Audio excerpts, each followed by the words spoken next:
Migot kek Süleyman Çevik editörü buharê got keremke. Migot pirsek min heye. Go anha çênabe.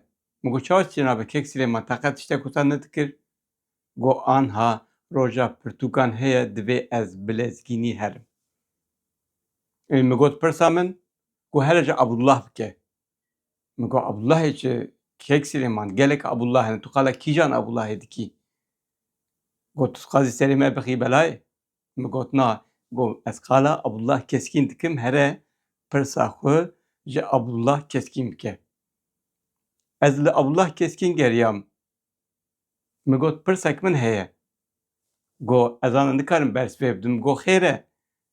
Got em ana ferhengekî derdixin ama dikarin ferhengê û yên ku bihev berê bihev re xebitîne ketine nava nîqaşekê em ji nav wê dernakevin. Ji bilî wê jî rojên pirtûkan hene ez ê herim wê derê ez ana nikarim bersiva te bidim li Azad zal bigere. Min got baş min telefon girt û ez li Azad geriyam. Min got Azad got keremke keko. Min got pirsek min heye.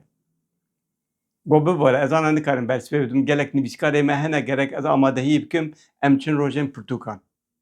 Rojên pirtûkan çi rojên pirtûkan a erxenî. Min got tenê pirsek got na. Got tu qazî li Lal bigere. Min got baş e. Telefon girt ez li Lal Laleş geriyam edîtorê lîsê. Çawa vekir got em ana bi dosyayên helbestî re ne eleqedar in.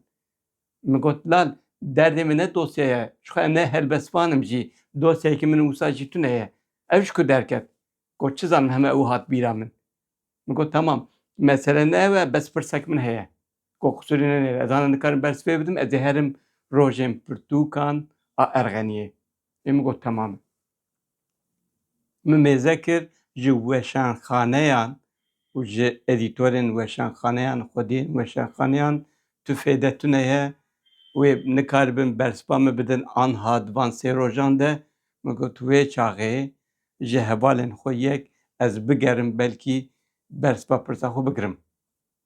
Pêşî zana farqînî hat bîra min hema min telefon kir min got zana got keremke ku zana ku 30 sala hiqûqek me ye hevalteyek me heye. Min got zana pirsek min heye. Got bibare qusûrê nenêre. Got li rojên pirtûkan panelek min heye bi navê zimanê nivîskî û zimanê aqaftinê ez anha ji bo wê xwe amade dikim pirsa xwe bihêle piştî rojên pirtûkan. Min piştî xwe xwarand û ez ji wir jî vegeriyam. Helbet we fêm kiribe ev 3 deqeyên me ji bo rojên pirtûkan in. Kîjan rojên pirtûkan? Duyemîn rojên pirtûkan a Erxenî. Şaredariya Erxenîya Amedê ev 2 sal e rojên pirtûkan li derdixin.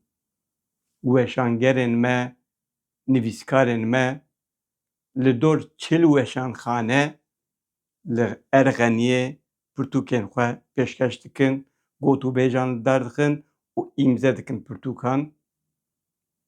Ev vîdeo jî ji bo ku em bikaribin dengê xwe bigînin wan û em herin cem wan hatiye amadekirin.